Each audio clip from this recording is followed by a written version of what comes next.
అంటే దేవుడి కథ వినాలా? భయం అంటే ఏంటో తెలియాలంటే దేవర కథ వినాలా?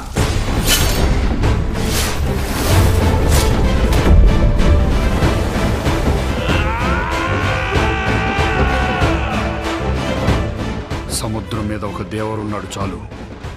కొండ మీద ఇంకో దేవరిని తయారు చేస్తే అది మీకే మంచిది కాదు బైరా.